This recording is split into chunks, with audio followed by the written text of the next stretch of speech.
Mudragada Padmanabham comments. Rambabu కుమార్తె fire brand మౌనికను పలకరించడానికి వచ్చా. భవిష్యత్తులో మమతా బెనర్జీ స్థాయికి వెళ్ళాలి. మాజీ మంత్రి ఇంటిపై దాడి బాధాకరం. 2 సార్లు కాపుల సాయంతో చంద్రబాబు సీఎం అయ్యారు. చంద్రబాబు నన్ను, నా కుటుంబాన్ని వేధించారు. మాకు జరిగిన అవమానాలు మీకు, మీ భార్య, కొడుకు, కోడలకు జరిగితే ఎలా ఉంటుంది? మేం బానిసలం కాదు. తిరుమల లడ్డూపై రోజు అబద్ధాలు ఆడుతున్నారు. మీ అబద్ధాలను ఇకనైనా ఆపి క్షమాపణలు చెప్పండి. క్షమాపణ లేకపోయినా పర్వాలేదు, మాట్లాడటం ఆపేయండి. మీ ఉద్దేశం ఏంటి? అందరినీ జైల్లో పెట్టాలనా? ప్రజలు మీకు అవకాశం ఇచ్చారు, సద్వినియోగం చేసుకోండి. మా ఇళ్లపై దాడి చేసే కార్యక్రమాలకు స్వస్తి పలకండి. నేను పెద్దపూడి నుంచి ఉన్నా రాలేదు. పెద్దపూడి గారి కుమార్తె ఫైర్ బ్రాండ్ పలకరించడానికి, వారికి దీవెనలు ఇవ్వడానికి వచ్చానండి. భవిష్యత్తులో బెంగాల్ ముఖ్యమంత్రి గౌరవనీయులు మమతా బెనర్జీ గారి స్థాయికి వెళ్ళాలని ఆ పాపకు చెప్పడం జరిగిందండి. ఆ పాపకు మీ అందరూ కూడా ఆశీస్సులు ఇవ్వాలని నేను కోరుకుంటా ఉన్నాను. చాలా బాధాకరం.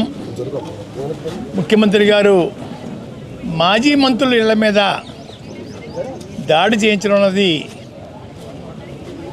చాలా సిగ్గుసేటుగా ఉందండి. బహుశా దేశంలో ఎక్కడా కూడా ఇటువంటి దాడులు ఉండవండి. 2 దఫాలు కాపులు సహకారంతో 2 సార్లు ముఖ్యమంత్రి అయ్యారు. 2 సార్లు కూడా కాపుల్ని టార్గెట్ చేసి అవమానాలు పాలు చేస్తూ ఉన్నారు. అంటే బానిసలుగా బతకాలని వారి అభిప్రాయం అనుకుంటానండి.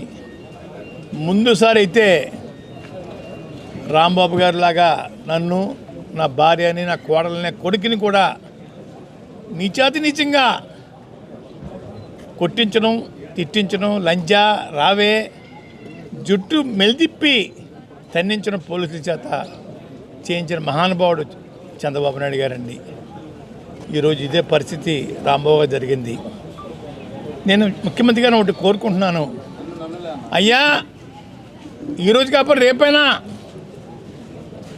మాకు జరిగిన అవమానం లాంటిది మీ మేడం గారికి, మీకు, మీ కోడల గారికి, మీ అబ్బాయి గారికి జరిగితే మీ ఫీలింగ్స్ ఎలా ఉంటాయో చెప్పాలని నేను కోరుకుంటా ఉన్నానండి.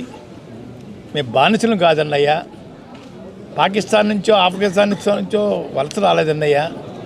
ఇక్కడే పుట్టాం, ఇక్కడే పెరిగామండి. కానీ నీచాతి నీచంగా మమ్మల్ని చూడటం, బాధించడం బాధగా ఉందని ముఖ్యమంత్రి గారు. రెండోది, తిరుపతి లడ్డు విషయంలో అబద్ధాల మీద అబద్ధాలు రోజు వల్లించడం సమాజం నవ్వుకుంటుందండి. భక్తుల యొక్క మనోభావాలు దెబ్బతింటున్నాయండి. గుళ్ళకి వెళ్ళకూడదు, గుళ్ళో పెట్టే ప్రసాదం తినకూడదని అభిప్రాయం మీ మాట పెట్టి వారికి కలుగుతుందండి. ఎప్పటికైనా మించిపోయింది లేదు. ఆపేయండి మీ అబద్ధాలని, ఇంకా ఆపేసేసి గౌరవంగా క్షమాపణ చెప్తే బాగుంటుందని అనిపిస్తూ ఉందండి. క్షమాపణ లేకపోయినా పర్వాలేదు, ఇక్కడితో ముగిస్తే మంచిదని కూడా అనుకుంటా ఉన్నానండి. ముగించకుండా సిబిఐ దర్యాప్తు మీద మళ్ళీ ఒక కమిషన్ వేయటం అన్నది ఏంటి మీ ఉద్దేశం? అందరినీ ముద్దాలకే పెట్టి జైల్లో పెట్టేద్దామనా ఏంటి ముఖ్యమంత్రి గారు? ఎన్నో రిపోర్ట్లు నెగిటివ్గా వచ్చాయే, ఎక్కడా పాజిటివ్గా లేదే.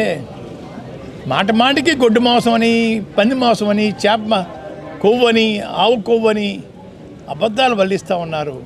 ఆపని ముఖ్యమంత్రి గారు. దేవుడి మీద భక్తి పోతూ ఉంది.